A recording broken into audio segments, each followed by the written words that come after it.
Olá, meu amigo, seja bem-vindo.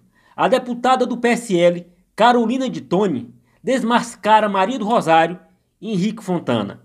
A deputada mostra o real motivo do PT e genéricos se posicionarem contra a reforma previdenciária. Os partidos que são contra devem milhões à Previdência. Acompanhe. É ilegítima porque é inconstitucional, mas também porque ela fere os mais vulneráveis e isto não é possível também de acordo com os princípios, fundamentos e objetivos da República.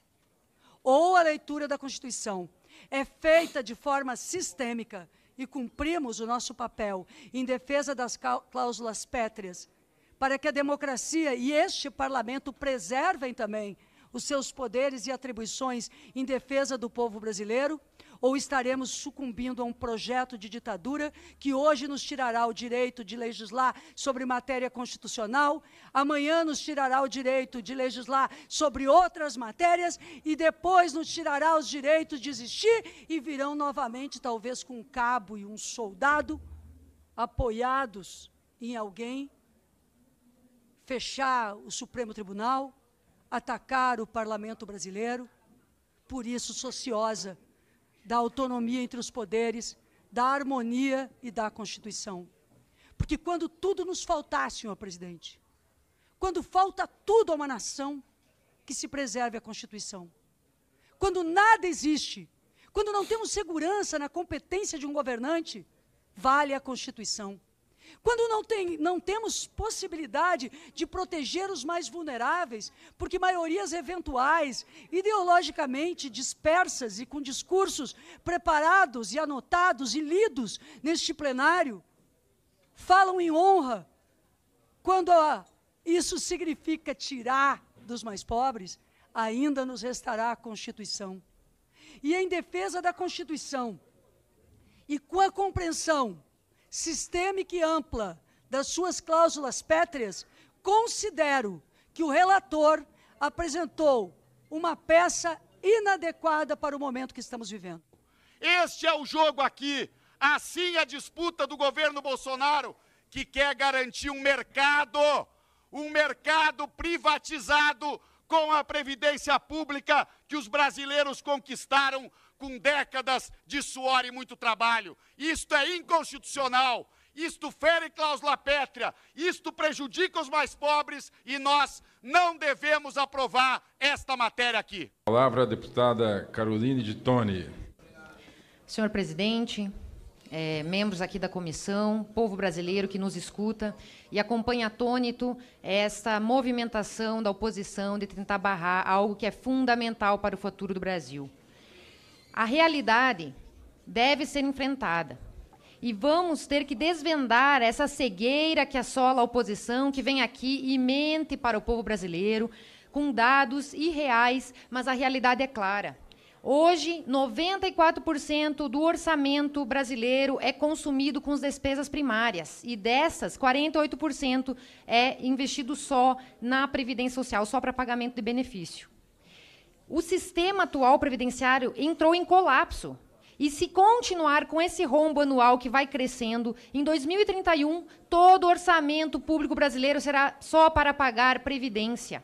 Então você, senhor e senhora, dona de casa que me escuta nesse momento, tudo que é gasto com saúde, com educação e com segurança hoje no Brasil, pega todo esse orçamento, você soma, multiplica por 2. A Previdência hoje consome 2 vezes mais do que os gastos com segurança, saúde e educação. Por isso, é uma necessidade e urge que façamos essa reforma. E, inclusive, a oposição esquece que, ao longo da história da nossa Constituição, já foram feitas 6 PECs de reforma da Previdência, das quais 3 foram na época do PT. 2 foram feitas sob o governo Lula e 1 sob o governo Dilma. Inclusive, a dona Dilma, ex-presidente, ela proibiu a desaposentação, que era algo previsto em benefício do aposentado. Ele voltava para o mercado de trabalho já aposentado e tentava acrescer esse tempo na sua aposentadoria para melhorar o benefício. Ela vetou o texto que permitia a desaposentação, que inclusive o STF já permitia. Ou seja, quem que prejudicava os mais pobres e aposentados aqui?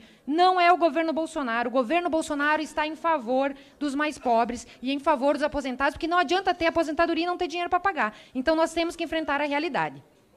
Muito se fala aqui nós estamos nessa comissão para analisar a constitucionalidade da reforma, muito se fala aqui que a oposição fala que a reforma violaria a cláusula pétrea da Constituição. Mas eu pego aqui o artigo 60, parágrafo 4º, inciso 4º, e não vejo descrito aqui no artigo que não deveria ser objeto de emenda a proposta de emenda constitucional, que tende a abolir. Eu não vejo aqui direitos e garantias sociais, só vejo direitos e garantias individuais. Querer interpretar que direitos sociais seriam cláusula pétrea é uma interpretação extensiva da Constituição que não encontra amparo no texto constitucional. É de simples leitura, a gente verifica isso.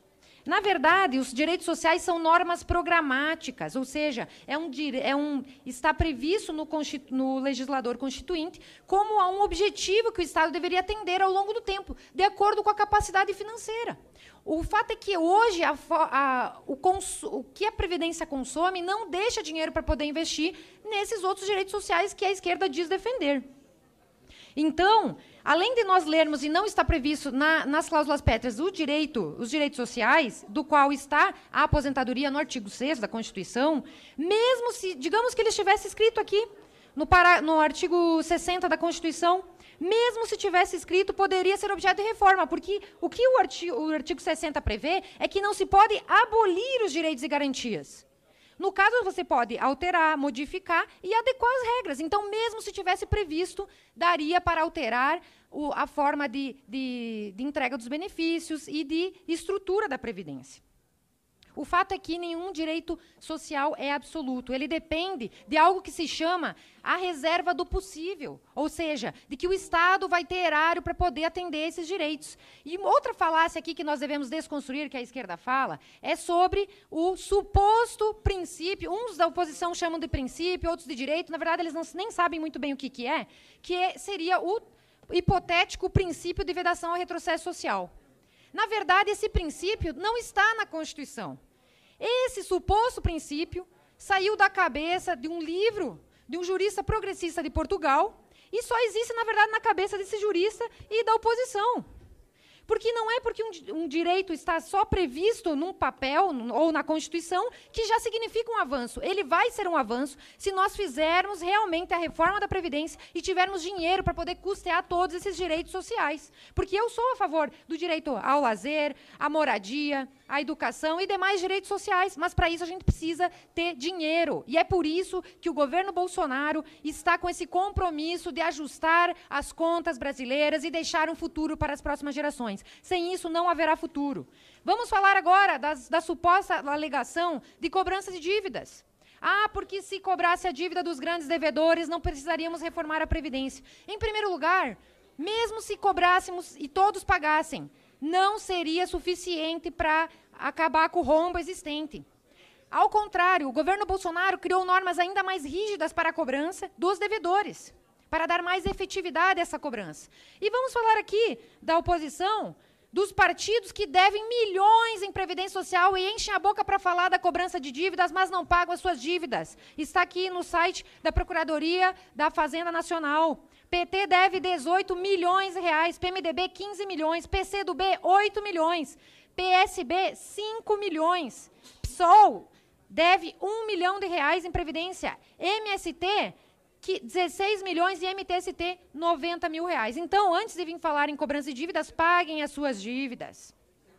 Por isso que queremos aqui prestar o nosso total apoio ao governo Bolsonaro, que tem um compromisso com o cidadão, compromisso com o povo brasileiro e compromisso com os mais pobres, ao baixar a alíquota dos mais pobres e ao fazer com que os privilegiados não tenham mais privilégios, paguem mais. E eu, por exemplo, que sou parlamentar, todos os nossos colegas aqui já estamos abrindo mão da nossa aposentadoria especial. Quero saber se os deputados da oposição já abriram mão das suas aposentadorias especiais. Temos que cortar os privilégios para trazer realmente justiça social. E é isso que o Bolsonaro está fazendo com essa proposta, e é isso que nós, parlamentares da situação, estamos comprometidos. É isso aí. Obrigado, presidente. Muito bom.